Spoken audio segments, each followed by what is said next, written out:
So if the ground floor was in very good shape, or surprisingly good shape, things take a dramatic turn for the worse as we go upstairs. This room I'm reluctant to go into because it's one of the few that is genuinely unsafe, I think. And here you can get a sense of the impact of all those holes that we saw in the roof. Another really beautiful fireplace up here. It's just spectacularly beautiful. So as I was peeling away some of this wallpaper to see what condition the plaster work was in, we came across this note. You can see here, this black on the wall.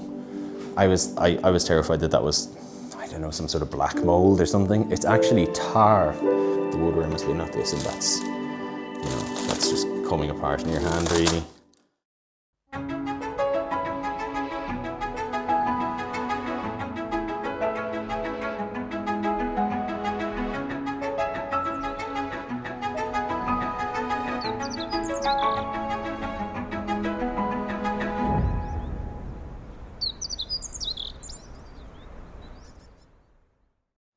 Now, would you believe that this is actually the third time I've had to record this this video? The first time the camera just, for whatever reason, didn't record what I was shooting. The second time the microphone wasn't working. So let's see. I'm starting to think that there might be some sort of supernatural thing at play down here because, well, you'll understand why when I get down here. But anyway, this is episode 4 of the house tour. And this is the scariest part because we're going down into the basement. And you'll see why that's scary in a minute, but just take a moment before we go down here to look at this beautiful wood paneling on the side of the stairs here. This is gorgeous. I would imagine oak,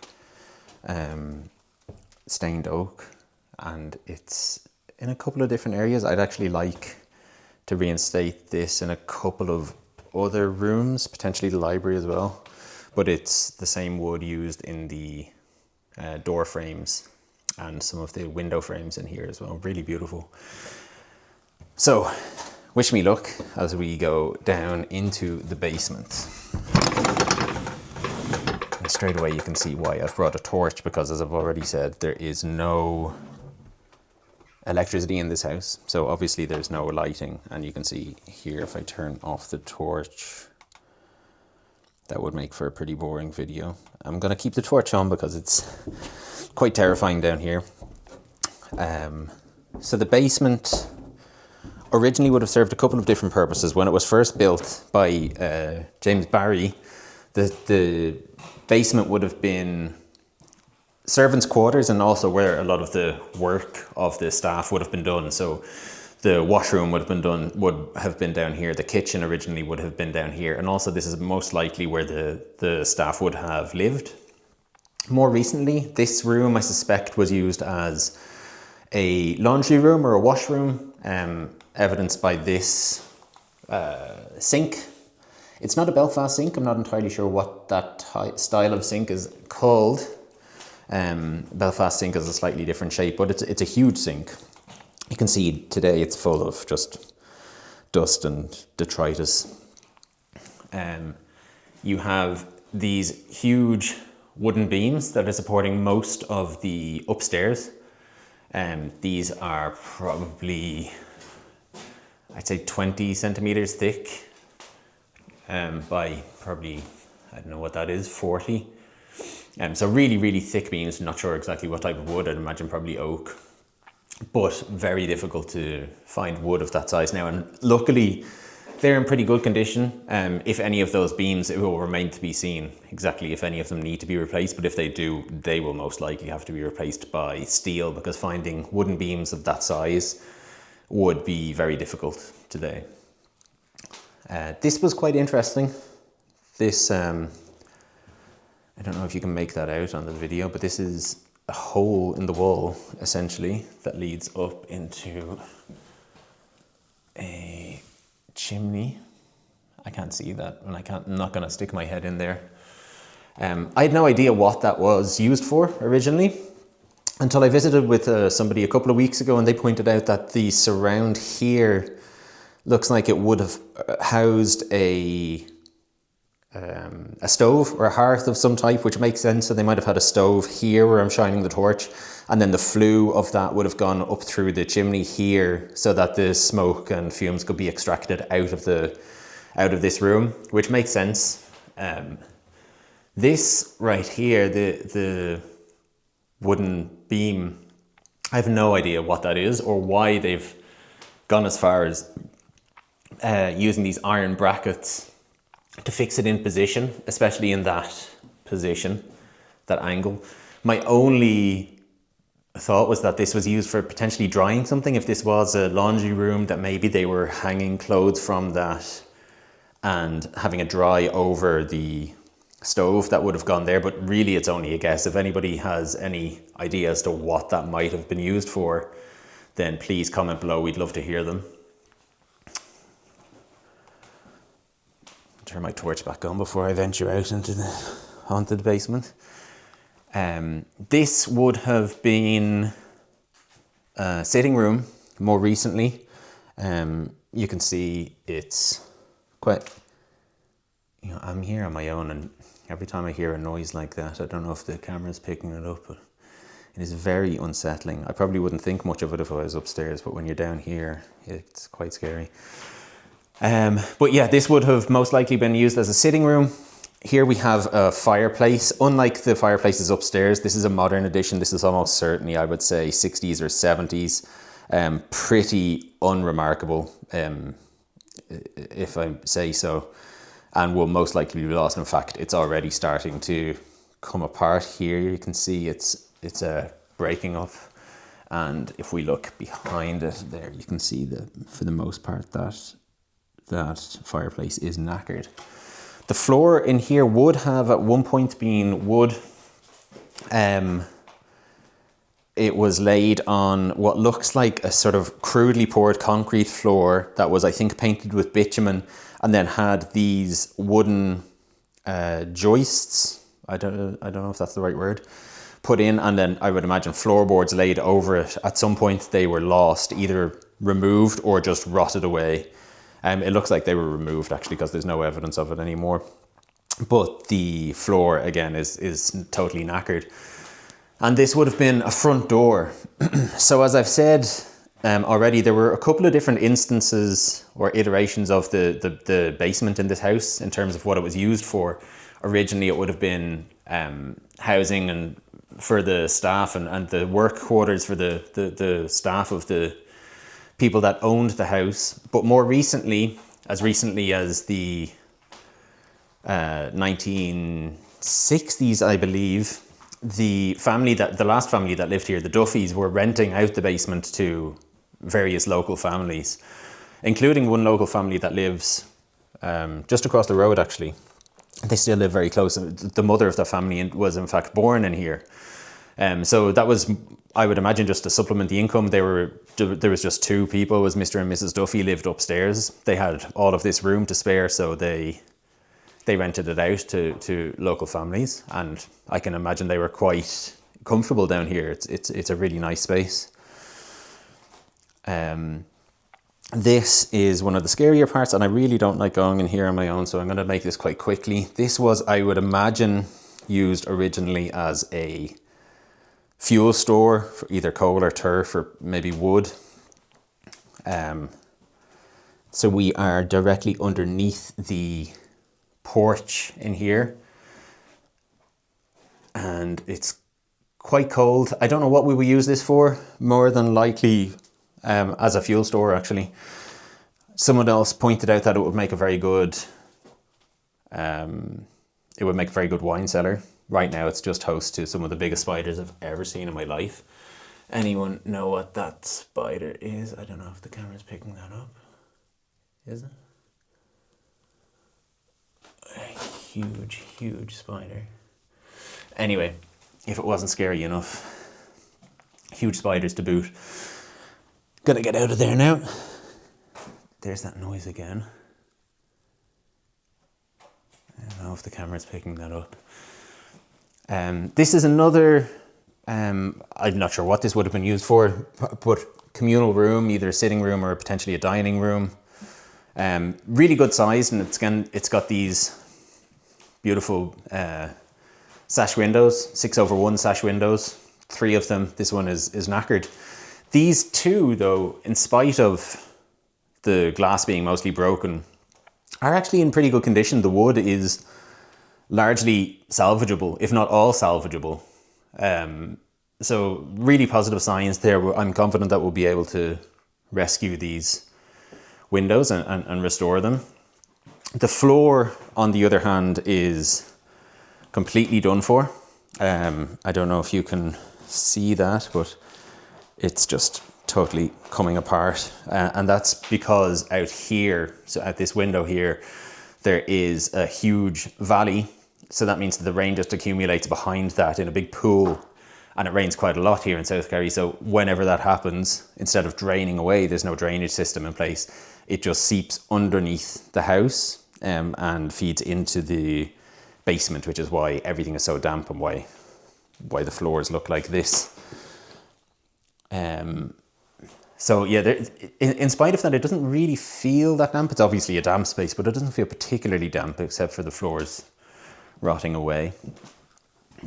This is quite interesting. Presumably this hole in the wall, and I'll show you what it looks like from the other side, was used to bring light from this room into the sort of hallway, for want of a better word. More recently, it seems like this was being used as a cabinet to display some sort of, I don't know what they would have displayed in there. Maybe they're porcelains or ceramics or plates, china, whatever it might have been. But it's quite an unusual feature. Obviously it's used for display because the fronts are glass. And then behind it here, you can see the window, which is just the back of the cabinet now, but the window would have originally been used to bring light, presumably, into this otherwise very dark space. Here we have 2 smaller rooms that were, I would imagine, used as bedrooms.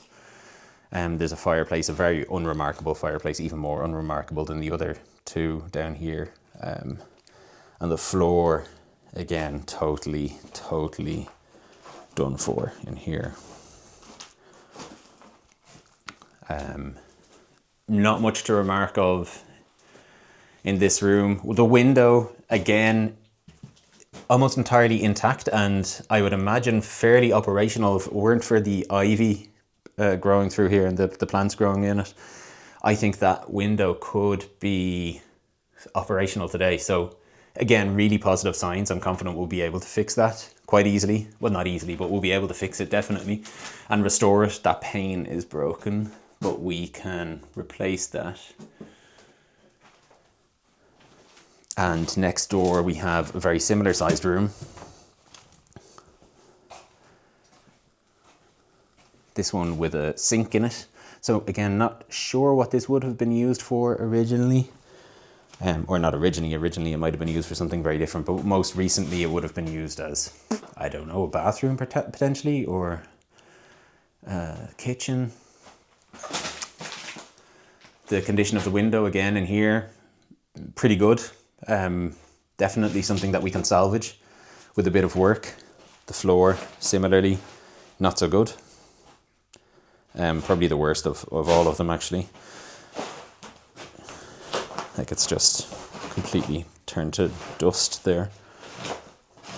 So, not a good sign. And that's most likely because there was never any proper damp-proof course put in here. It was just sort of wood laid on top of a very crudely poured concrete floor that was then painted with bitumen or something, some sort of damp suppressant. And then here is probably my least favorite part of the house in terms of how scary it is. But I'll give you my theory about what this, there's that fucking noise again, about what this is. So to me, this part of the house feels quite a lot older than the other parts. These 2 chimney pieces or fireplaces, whatever you would call them, seem to belong to a much older building. And the floor in here is the only floor in the house that has these quite quite large format flagstones. These aren't seen anywhere else in the house, which is quite unusual to see flagstones of this size, and almost impossible to find flagstones of this size today. It would be very, very difficult. So to me, this, and also the walls, I know the whole building is made of stone, but the stone walls in here just seem a lot bigger, more crudely formed and more monumental, like as though this was used as sort of a strong house or something. It's a fucking noise. So I'm not sure what this was, but my theory is, and please correct me if I'm wrong, if anybody knows for sure, comment below.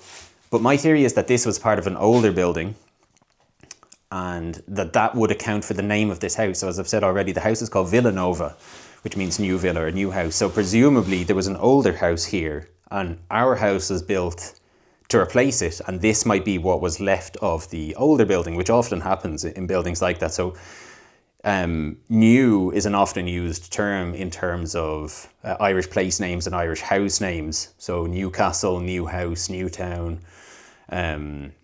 These are things that you see prop up quite regularly, and usually it's used to describe a newer building or a newer town, as it were, that is replacing an older building. So that's my theory. If anybody knows for sure, please comment below or correct me on my shoddy Irish history.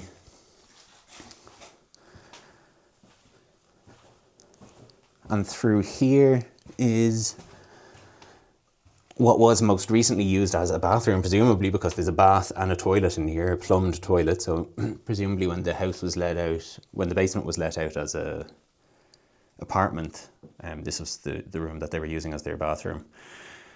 And up there, so that ceiling is the floor of the room I didn't want to go into, the main bathroom on the return of the house. And I didn't want to go in there because the floor, as I said earlier in the video, is in very poor condition. And you can see evidence of that here. So these floor joists should be sitting into a hole in the wall. And I don't know if you can see it there or there, but they're not. The joists have totally rotted away. So that floor is really being held up only by these joists here. There's nothing supporting that on the wall, the exterior wall. And there's a very big, very heavy cast iron bath there. So I'm not going to spend too much time in here for the same reason I didn't want to go into the room up there, and that's because I don't want it to collapse on me. And I'm going to get out of here now because I keep hearing that noise and it's very unsettling when you're here on your own. But the last thing I'll show you is this, where I'm shining my torch now. This was well, it remains an entrance into the basement, but this was actually how we were accessing the house when we first came to visit. This was completely exposed, and it had been exposed, I would imagine, for a very long time. In fact, that's the door from it. It had been removed or taken off. So that meant that anyone that really wanted to come into the house could, and was. As I said already, it was a popular drinking place for the local teenagers, I think. And also all manner of animal was coming in and out, which meant that, there's another huge spider, which meant that there was all sorts of damage being done in here, intentional and otherwise. So we boarded that up very quickly after buying the place so that people couldn't gain access anymore, to stop any unnecessary weather damage. There's still a lot of weather coming in here. As you can see here, the floor is almost permanently wet. This timber beam is supporting the bottom of the stairs there. And as you can see here, it is almost entirely rotten. So that will need to be replaced. We'll have to put in a new footing for that quite urgently. Like a lot of things. It's another job for the list. And there goes my torch. So I'm going to end the video there. This was the scariest. As I said, I don't know if it came across in this video, but I don't like being down here on my own when it's in this condition, especially when you hear all these weird noises. If you're liking this content, please like and subscribe to the YouTube channel. It really helps us. Also, you can follow us on our socials. We're on Instagram at Villa, VILLA _NUOVA_, or you can get us on TikTok at VILLA.NUOVA, or underscore NUOVA, I can't remember now. But we're on both of them. Find us there, comment, let us know what you think. And if you see anything in the video that I might have missed, any weird, I don't know, eyes looking at me from a window, or a ghost, or I don't know what else, a nurse lurking in the shadows, comment, because I definitely, there's a sense down here. Again, maybe it's because I'm on my own, and maybe it's because it's an inherently, oh, there's my torch back on. It's an inherently scary place, but there is definitely a kind of vibe down here. So let me know if you see anything that I might have missed on the video. Thank you again, and thanks for your support. We really appreciate it. It means a lot to us. So talk soon and keep following. To the outside of the house now and paying some more attention to these outbuildings. This building here, which you may not be able to make out, and I can't really get very close to, was most likely a carriage house. You can just about make out the arch of that door. J.J. O'Connor, who had returned from America, having been wounded in the American Civil War, launched an attack. They met up with Fenians from Filemore and from Valencia, and the Fenians from this part of the Évora Peninsula, which is called Over the Water, and they launched an attack on the Kells Coast Guard station. So this is the before. We plan on clearing some of the overgrowth from the other outbuildings later today. So we'll do an after video and keep you posted.